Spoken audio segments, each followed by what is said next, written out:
The girl suffers in childbirth. The father of the child, Lord Daigo, realizes that there is no hope. He rushes to the Temple of Hell to make an agreement with the demons. The elder warns him that the path of darkness will bring him only misfortune, but it is too late. Lord Daigo asks a favor of the 12 demons in exchange for anything. Lightning strikes, the demons hear him. Soon a child is born, but the demons decide to take the payment with his body parts. The boy is still alive, but he has no limbs, eyes, or even skin. The mother is happy even with such a son. But Lord Daigo admits that he traded the worthless life of a newborn for the status of emperor. The next son will be heir to the throne. And he commands that this one be disposed of. But the old woman could not take the child's life, and sends him away by boat. 16 years later, the masked boy goes on a quest for adventure. Even with doll's eyes, he senses little Dororo being beaten by bandits. But then a dirty demon shows up and wants to eat the kid. With his prosthetic sword, the boy distracts the demon's limb. But the filthy demon lunges at him. The guy lures the demon onto the bridge. Deftly dodging his attacks, the young man clips bridge supports. Soon the entire bridge falls, and the demon is defeated. Dororo helps the cripple strap on his prosthetics, and notices his mask. And then, as a reward for the vanquished demon, the guy regains his skin. He has a real face now. But what is he? Dororo questions the guy, but he cannot hear or see him. Hakumaru's superhuman abilities help him find berries and catch fish. He can also see the color of a human soul, and realizes that the boy is not a threat. His soul is rare, only his guardian had one. Dororo prevents the invalid from eating raw fish and helps to cook it on the fire. In the morning, the kid comes up with a new case. A monster attacks the village and kidnaps people. The villagers promise a generous reward for killing it. The village looks rich, but strangely the fields are not cultivated around it. Dororo arranges for a night's lodging and dinner. But at night a monster comes to the boy's barn. Except Hakumaru is in no hurry to kill it.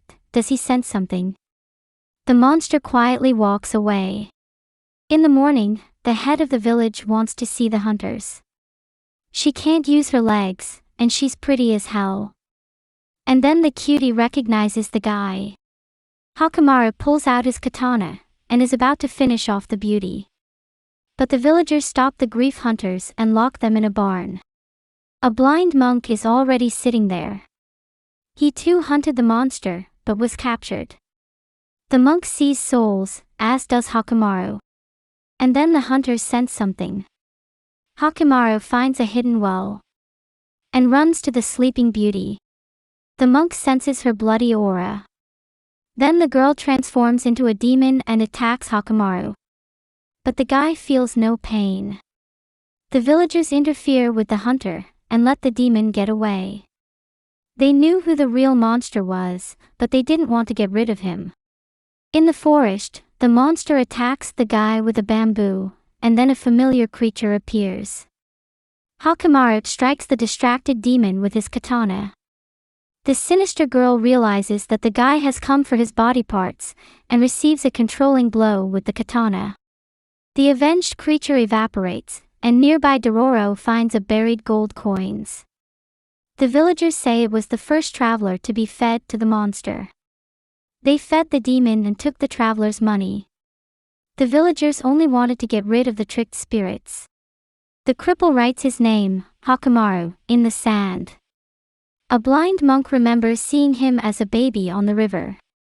And then for the defeated demon, the guy gets his nervous system restored. In the flashback, Hakumaru's father brutally massacres the rebels. But his wife wanted to stop the madman. Then he finishes her off as well. The deal with the demons changed Lord Daigo. At the same time, the man was making free prosthetics for the needy. He took a disabled guy as an apprentice and gave him a second life. The boy helped him and brought in other disabled people. But the boy found out that in the past the teacher had been in the service of Lord Daigo and organized a mass execution, in which the boy's father was also killed. He wanted revenge, but people needed the master so badly. And in his resentment, he left. In desperation, the teacher noticed a boat with a crippled baby and decided to bring him up. A year later, Lord Daigo had a new heir. 6 years later, Hakumaru was already stronger. The teacher replaced the missing body parts with prosthetics.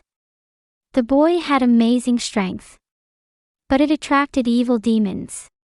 The master decided to teach the boy with the prosthetic self-defense, but it wasn't easy.